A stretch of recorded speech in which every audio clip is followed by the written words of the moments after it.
Welcome to r/Maliciouscompliance, where a racist douchebag gets unexpected karma. This happened to me circa 2004. Warning, this story is not funny. Malicious compliance of a different color. Changed my life for the better. Still gives me chills. I'm working at the McDonald's drive-thru, no speaker. There's 2 order windows and a 3rd pickup window. Charles is working window 1, I'm working window 2. Charles is black, ripped, tall, huge, has prison tats all down his arms. Somewhere around 2 ounces of fat on his body. Picture Terry Crews with darker skin and black tats to the wrists. Charles is equal parts charming, soft-spoken, humble, and ambitious. He knew where he'd been and was determined to change his life. Probably one of the best men I'll have ever met. Enter green minivan. We'd both taken orders at the same time and mine was long gone. Charles's order was taking forever. Probably 4 minutes just taking the order before payment. I came over to check on Charles. Before I get close, I notice he's blocking the frame of the window so I can't hear anything. It's an awkward position for him and blatantly obvious. He moves his hand out to me out of sight of the van and gives me the stop sign. Back off.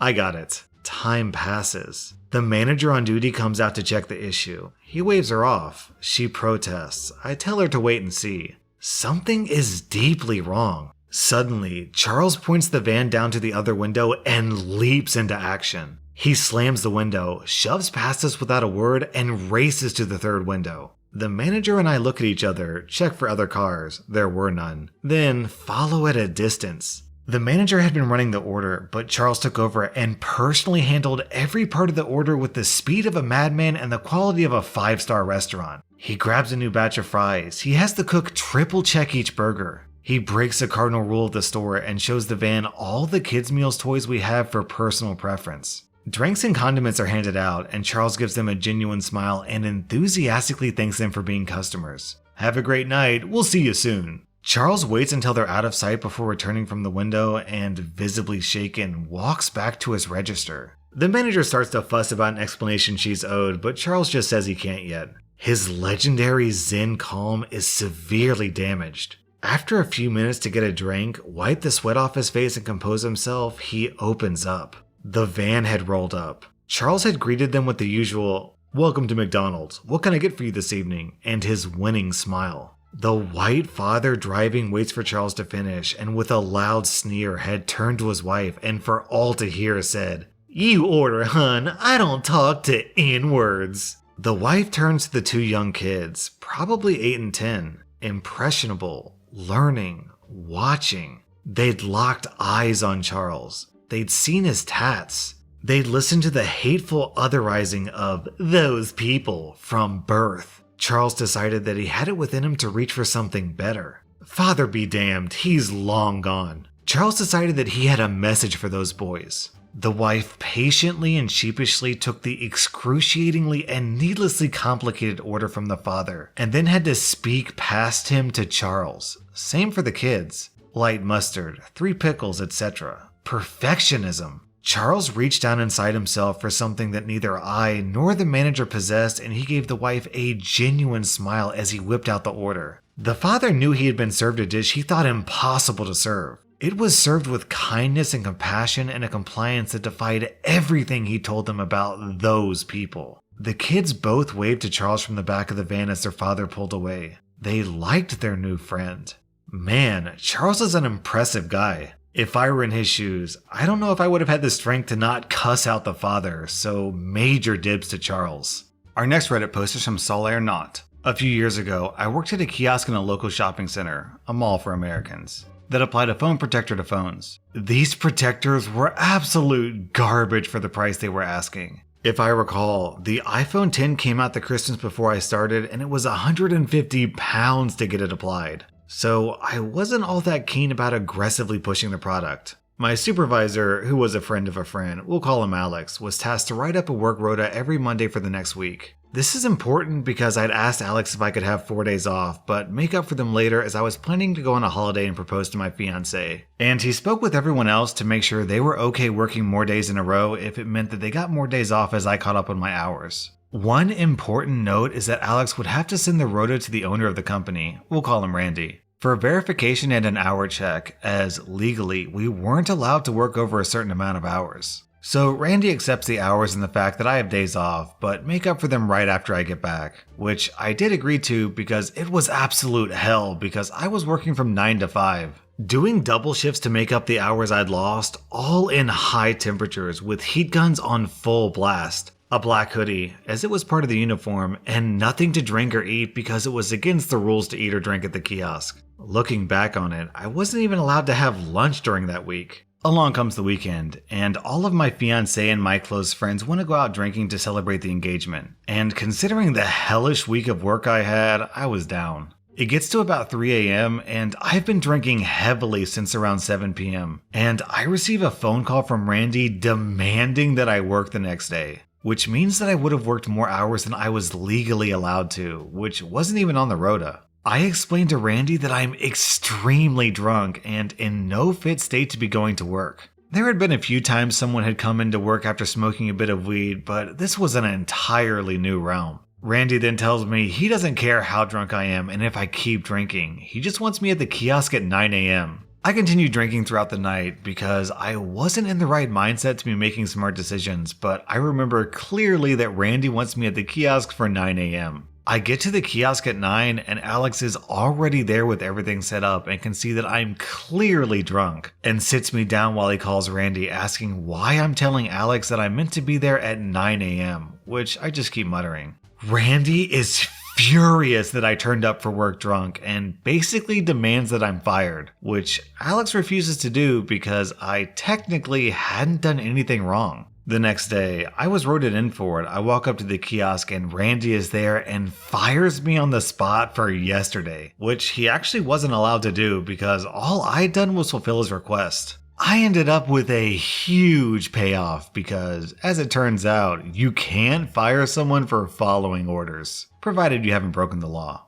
Our next Reddit post is from Ships in the Night. I'm a student in Italy. Right now, we're all quarantined because of COVID-19, but universities are still holding lessons using Google Meet. We've been in contact with professors during the last week via email, WhatsApp, and stuff. And today at 9 a.m., we started our regular lessons as if class was in session. This morning, our main professor, the one holding the most important lesson of our course, sent an email around 10 a.m. telling us he'll be holding his lesson tomorrow. We already knew this because he told us already multiple times in multiple emails, and in his message he wasn't asking for a reply. He sent this while the whole class was already connected with another professor and following her lesson, so we didn't reply right away. After an hour, he sent another outraged email asking why no one had replied to his super important message yet, considering we're all home and with nothing to do. We were literally following another lesson, all of us. Cue the malicious compliance. 50 to 60 people replying, "Sorry, professor, I was following this other lesson.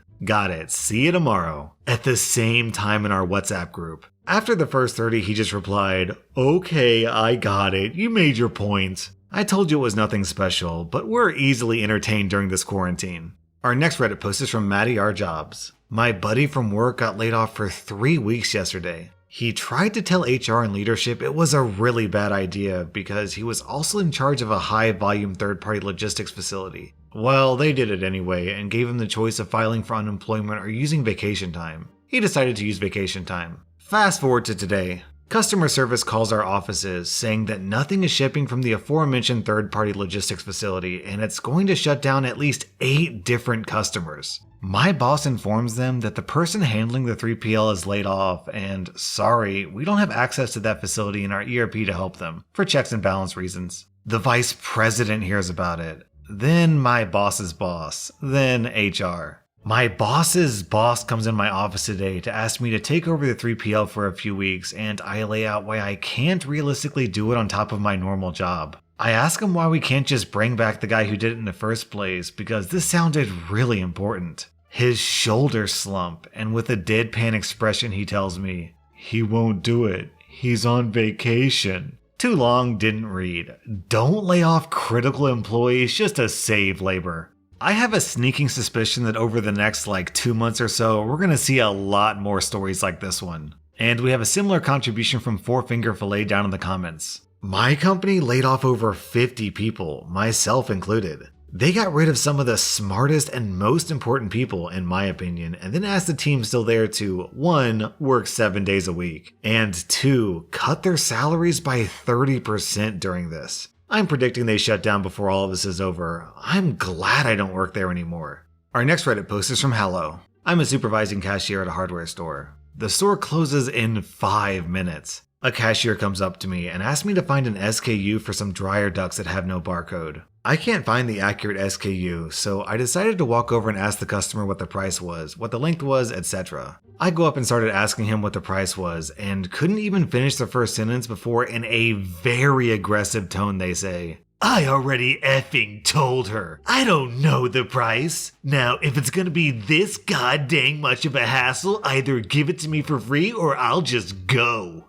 I said okay to him and to leave the store and took the ducks towards the return cart. He responds with, "Really? You're gonna do this?" "Yep, I sure am. Have a great night." He stormed out the door. Our next Reddit post is from Nightsaber. While I was at university, I worked in one of our students' halls, basically a 2-story bar that was subsidized by the government. Because of the subsidy, it was the cheapest place in town, so we would get a couple locals come in. To prevent this, we were supposed to check everyone had a student ID, but no one minded as the locals were usually polite and handled their booze better than most students. My manager, who was a local himself, would encourage locals to come and would either discourage ID checks or simply not inform new staff of the situation. He would often steal from the bar and would give free drinks to his mates. One night, he had a bunch of his buddies in town come in, have a drinking session at the bar's expense, paid for maybe a fifth of the drinks, till way past closing and beyond our license. This resulted in the police being called for a noise complaint and his boss, the hall's head, finding out. To cover his butt, he claimed that the group were locals that we, the bar staff, had happily allowed to stay, and then fudged the accounting for the night to make up for the free drinks. Because of this, he himself demanded we check every student ID, and the head took away some of our employee perks. The Sunday after all this went down, the pool tournament guys come in. These guys rotate which bar they go to every week between a list of maybe 6 that have enough pool tables and lounge space. I'd personally served them a half dozen times. They make their way over to the bar, and the first guy is well into his 40s. "Hey man, before I can serve you, I have to see your student ID. He chuckled and said something along the lines of, "Do I look like a student?" and proceeded to order. "Look, I'm really sorry, but I've been told that if you haven't got a student ID, I can't serve you." He started to realize I wasn't just messing with him and looked to the other members of the staff who reiterated the point. "Are you serious? We've been coming here for years." "Yeah, sorry, the manager is cracking down on the only students rule. I can grab my supervisor for you if you want." My supervisor was also a student and explained the situation. He said he was sorry for the inconvenience and that if he had any complaints to call the head, my manager's boss, and even gave out a couple of his cards that were in his office. The pool guys left, which meant no one was really in the building, so we ended up closing early. Next morning, I awoke to my manager screaming down the phone at me, but it was my day off, so I hung up and didn't go to work as a customer till past noon. When I did, my coworkers couldn't wait to tell me what happened. My manager had come in and had a shouting match with my supervisor in front of everyone grabbing a morning coffee. The head had indeed received some complaints and scheduled a meeting with the manager that morning. Not wanting to face it alone, he took my supervisor with him. I imagine intending to throw him under the bus as much as possible. The head was pissed because A, all these 40-something men had called to complain to his personal number on a Sunday. And B, because these 40-something men, by their own admission, had been coming for years at the invite of the manager, whom they knew well. My manager tried to save face and claim they were associated with the university, that they were in fact lecturers. That it was the bar staff's failing to check for student ID all this time, and then turning on my supervisor, saying he'd given them a bad reputation, cost them money by turning them away and closing early, as well as laying bare every other mistake he'd ever made.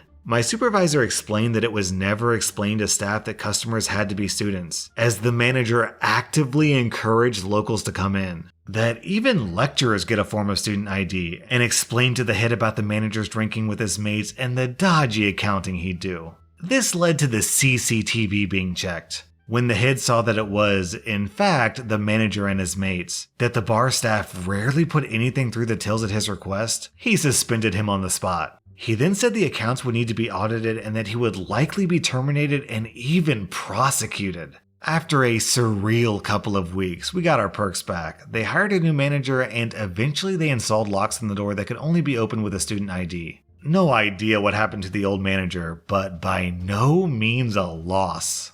That was r/malicious compliance, and if you like this video then let me know by hitting that like button because it really helps my channel out.